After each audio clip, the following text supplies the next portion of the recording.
Hello, Ectosage here on the Sage channel, and today I am presenting you with a brand new home ship. Let me go ahead and zoom out a bit, that way you can see what I'm talking about. Now, what is a home ship? Well, a home ship is a ship designed to be the home to thousands upon thousands of people. So, this is one side of it you can see here. I have a Sage station there, as well as Hephaestus sitting there. Yeah, it's a large ship. Unfortunately, it's about as large as one can make something right now without the game completely dying. In fact, as much as I'd like to go ahead and say that I've put thousands upon thousands of little bedrooms in there with my Sage desks and chairs, I have not. The entire inside of this is pretty much empty. You can see along these sides, which by the way I'll point out there's pretty much no flat faces on this whole thing.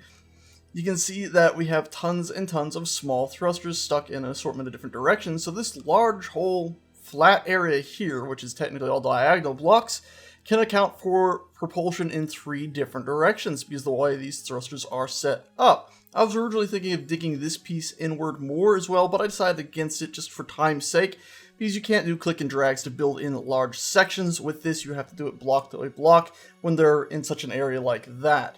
The large outer sections, like where we started, where it's almost like an inverse temple, that was all done pretty quickly. I started with this outer edge where I'm floating by right now, built it back to this connecting point, and built all around the whole thing as well as building to the center, then copy and pasted that to each of the separate sides, which turned out to be the fastest way to do that. As for what they're built out of, these are the 2x1 slanted pieces, I believe. Yes, they are. And these are just standard old-fashioned slanted pieces. In the center here, we're using those half blocks to make a nice little, slightly larger outcropping than you usually would have if it was just a single block before dropping it down, to sort of be the area where people would go in and out of. Currently, my main idea is that people, once they're inside, wouldn't really ever leave. They wouldn't have much reason to, and if ships came, they'd somehow manage to dock there. I really need to put some more time on it. Ideally, I'd have a hangar. I'd probably put the hangar at the bottom of this, because it actually does have a top and bottom, which is dictated by its interior. So on the bottom area, I believe, which is down here, I would have actually gone ahead and put more of a docking area and ship maintenance as well as hangar in there. Let me go ahead and actually get a lighting drone out. That way we can actually show what we're talking about. See, currently it's just the same as everything else, but it's a bit annoying to just be staring at a dark area. Let's go ahead and grab that, bring it up here a little bit closer. There we go. So you can see that we do have another door down here. Unfortunately, they're all the same. But this whole area here, ideally, in the future, I would like to cut it out and make it like a big ship docking and maintenance repair area. If we were to fly up to the top, we have pretty much the same thing. This is where I would like it to be pure blood docking, pretty much. And then if we were to actually go ahead and fly inside, so let's go ahead and zoom back up to our character. And in fact, let's actually get control over our character and float up a little bit. Pop open this door and head inside. It will first lead to a pretty large airlock in here. Again, I'm using these tiny doors, sort of the idea that once you're inside, you're not supposed to leave. It's not exactly supposed to be an inviting place to people that don't know what it is, but of course, it's just drifts through the stars wherever people wish to live, or wherever it needs to be, I guess. Here's the airlock. You can see that the piping system for these has not been hooked up either, because I ran into some trouble. To be frank, a lot of the reason why this isn't finished isn't so much that I already spent a few days working on it. It's that the game is now crashing on me a fair bit. Like, let's say when I tried to convert it from a station to a ship. If I walk out here, if you've been on my Twitter, you saw a earlier version of this that had some nicer lighting. When I went ahead and put the lights in up there, they don't cast shadows, unfortunately, and with DirectX 11, the lighting doesn't seem to reach as far as it used to, which I don't know, it's a nicer effect, so maybe it's worth it, but some more tweaking would need to be done here. The idea is that up in these panels, you'd have a light, and then every now and again, you'd also have a vent to ensure that this room stayed pressurized, and that going along the walls here, every now and again, you'd have one of these panels, let's turn off symmetry, shall we, cut out, and there would be a door sitting there that would lead into other hallways and other rooms, so the entire inside of this whole station would just be crammed full of different rooms and services and a billion and one other things, basically its own small floating city. As we get to the center, you'll notice that we do have some proper lighting here with a shadow, and if we were to aim up, you can see that we do have a spotlight up here. I thought about going ahead and putting spotlights behind all of those, and I was actually doing some testing just before I started. I can actually zoom out and show you guys the testing beds right here. And yeah, about 5 minutes ago I was doing some testing. This is what they used to look like when I just had my lighting drones sort of lighting up the areas. You can see how incredibly awesome it was. And I was basically extending this out, making a larger hallway here, and I was just going to test by putting some rotors in. But before I'd even finished creating this other one, the game actually crashed and said it ran out of system memory. So apparently it used up all the system memory on my machine somehow. Even though currently it's saying it's using up 46%, it apparently spiked up when I was doing a lot more building and expanding these. So I was going to have 2 of these up here. But you can see sort of the idea that it would have looked like if I had gotten all those in. Unfortunately, megastructures and all that, sometimes you run into a spot of bother. Anyway, let's go ahead and fly back in there. Now that we've seen pretty much everything from foot, I can show you the actual interior here. And because of the DirectX 11 lighting, it is very dark as it would be in here. But you can see the hallway we just went through right there. And you can see that we have 4 gravity generators because this place is so big, 1 gravity generator alone stuck right in the middle would not even go halfway out really to the outside edges of the facility. And we can go ahead and put another lighting drone in here to actually show what the walls look like. You can see they're just cubes. I didn't think it was advisable to go ahead and actually smooth out the interior walls, as the main idea was that in here this place would just be completely full of different rooms and structures, and the symmetry would break down once you got in here. Maybe one of these quadrants would actually be a park area, as if you'd have trees planted there, and I don't have them modded in yet.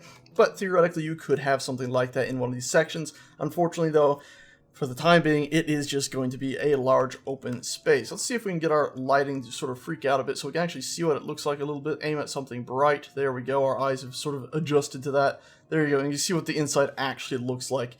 Yeah, all these walls are pretty much double thick, where I've gone ahead and put the plating on the outside, which you could see, and then I put another block on the inside. That way it would prevent it from having that issue that you often see with diagonal blocks like this, where the center little point right there will have a little spike sticking through it from the edge blocks being placed in. So I've gone ahead and pretty much doubled up absolutely everything in here, I believe, except for this section right here doesn't have it. But even the edge walls right here have it. It took an incredibly long time to get all this stuff set up.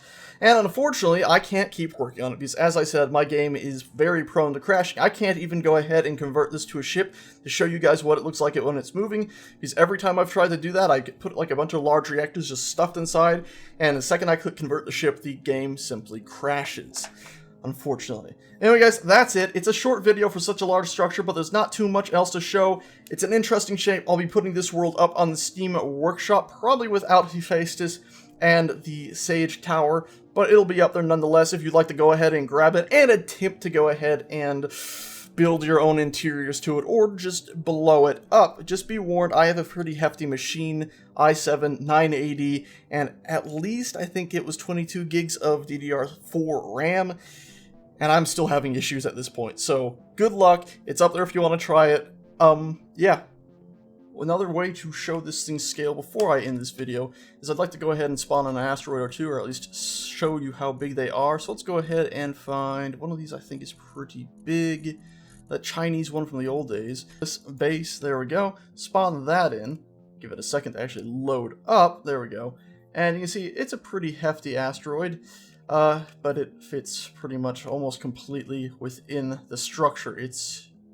Yeah, you can tell it's a pretty huge asteroid. Another thing we could look at is down here, your lone survivor base. You can see that, well, it actually is very small in comparison to this. So ideally, if we could ever get to the point where this game can somehow cull every single polygon not currently being seen, make it so that all of these large structures here are actually properly joined, because if we, well, I can't really tell it, but I found that when I'm building this, yeah, you can see there's a lot of polys in here that cannot be seen, still being rendered. If we can get a lot of that stuff, and I think a lot of it is physics rendering and stuff that is also being bogged down and causing issues, if that can be sorted out someday, we might actually see the interior of these completely done up. And could you imagine being on a server where you spend pretty much all your time just going between different places in there, maybe building ships and sending them out the base, never really leaving that place? It would be incredible. Okay, I think that's about it. I don't think we have another asteroid we can spawn in the show scale. What we could do is spawn in Fey Bulk. Yeah, there we go, Fey Bulk. You remember Fey Bulk from a battle. Unfortunately, I don't have all the mods I used for it on here, but we'll be able to see its basic size.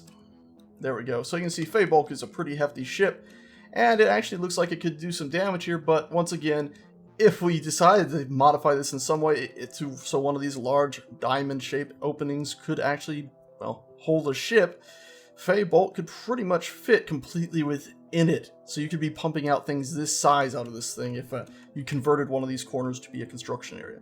It's a pretty nifty thing.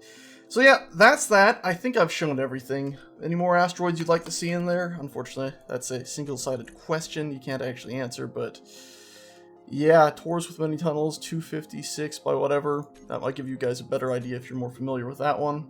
It's a huge thing. That's what I'm trying to get at. I think I've built something bigger in the past, but in the past we couldn't have as many curved blocks. Oh boy, it took a long time to build this damn thing. Anyway guys, that's it. Like I think I mentioned earlier, I'm going to put it up on the Steam Workshop, so if you want to go ahead and grab it, you can. I am going to go ahead first and delete Hephaestus, so unfortunately you're not going to get that, but I am going to leave you guys these little lighting areas up here, so if you want to look at them, you can. Actually, only one of them, this one isn't even worth having in there. Might save you on some stuff. The world is set to an infinite world, so if you want to actually survive in this world, there's your new home. You can build out and attempt to survive in there. Anyway guys, that's it. Thanks so much for watching. I hope it was enjoyable to see, and sorry it's not done. In the future, maybe we'll get it done. That's it, guys. Thanks so much for watching again, and I shall see you guys next time. Ta-ta.